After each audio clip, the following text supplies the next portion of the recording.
Back in the 90s, I had a period of 9 months during which my mother died, my daughter went to college, our dog died, and my father died. And it was a pretty rough time. And adding that to all the pressures that came with being a trial lawyer, I was in a pensive and a difficult place. I got a call from one of my heroes. His name is Bill Thorpe. He was a well-known trial lawyer here in North Carolina. And being a trial lawyer is really a high-pressure job. People come to a trial lawyer when everything has gone wrong.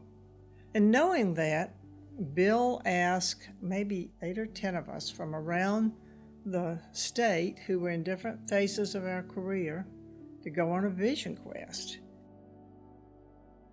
In the course of all that, we had a lot of time that we didn't usually have to think and reflect. We meditated, we talked, we did solos up in the mountains. And it was one of the most meaningful experiences I've ever had. And what came out of this was I returned and I practiced a few more years.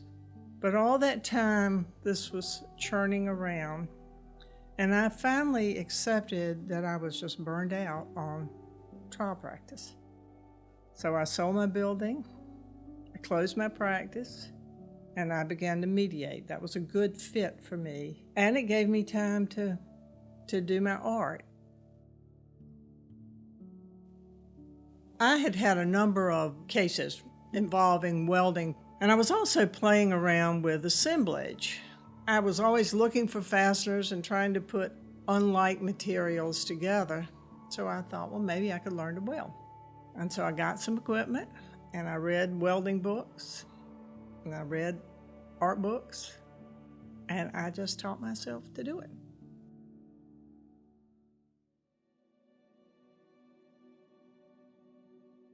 I grew up in a very rural setting, so it was just me and my imagination and the woods. So I really think that the two major influences for me, one is just the natural world. I used to play where they'd done some logging, and you could beat on the tops of the stumps and then pull pieces out, and they were like little fairy castles. And I could still see those fiddleheads. They're so beautiful. They were big ostrich ferns.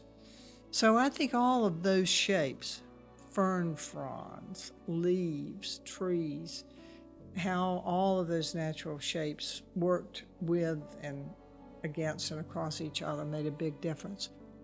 And the other thing was the images in my mind and the images in my books of fairy tales, the gnarly, edgy fairy tales, the Grimm and Anderson had this little map called Map of the Land of Make-Believe.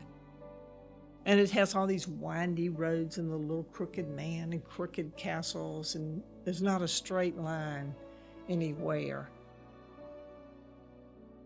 So those are the two primary images for me.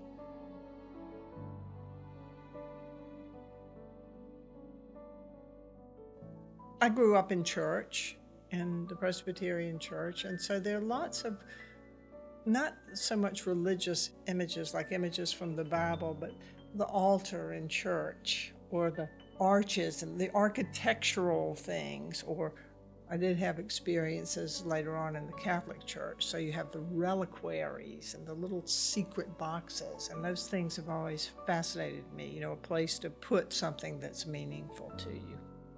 And so I started the Sanctuary series, the little houses kind of up in trees and with a door, a working door. People call them birdhouses, but they were more like reliquaries, a place to put your memories or your thoughts, your hopes, your prayers.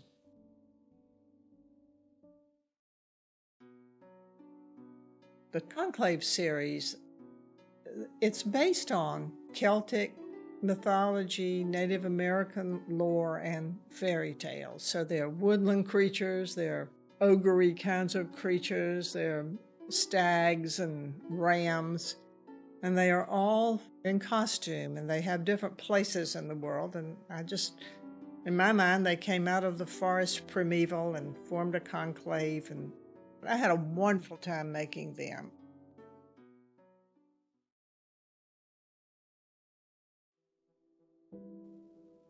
I start with either a sheet of bronze, it comes in 2x10 sheets, or with rod of all different sizes. And it's very hard. So if I'm working with sheet, I make a pattern, I draw my pattern on my bronze and cut it out with something called a plasma cutter.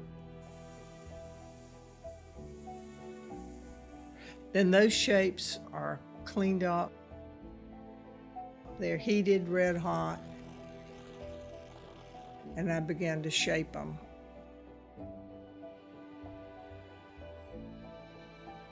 Bronze is very malleable once you heat it and shape it.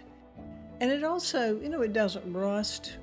It wears well outside. It takes on some beautiful colors. It doesn't spark when you weld on it.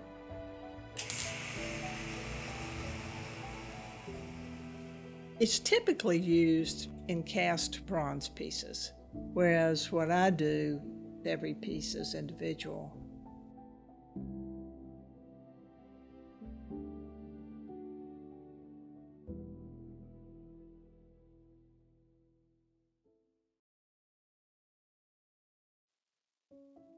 Almost everything changes by the end. I would say that probably 85% of what I do turns out to have its own mind.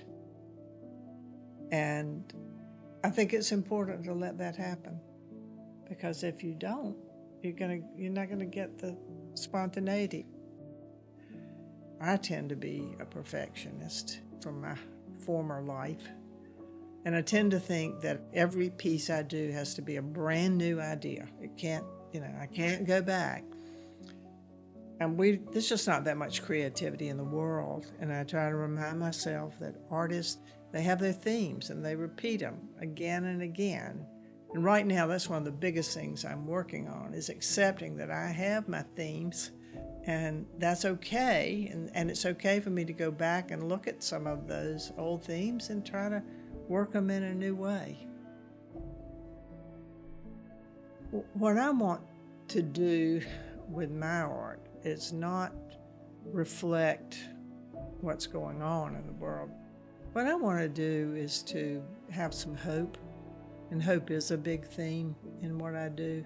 Hope, promise, let's look forward, let's rebuild, let's reconnect.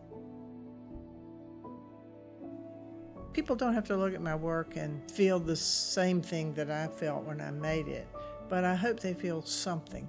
I hope they respond.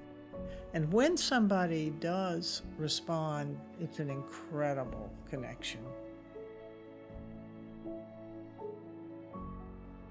Where do I go from here? Anywhere I want to, and that has been the fear. All those possibilities, taking what I have learned in the course of a good and blessed life and giving it back, tilling it back into the world to nourish the next growing layer of people.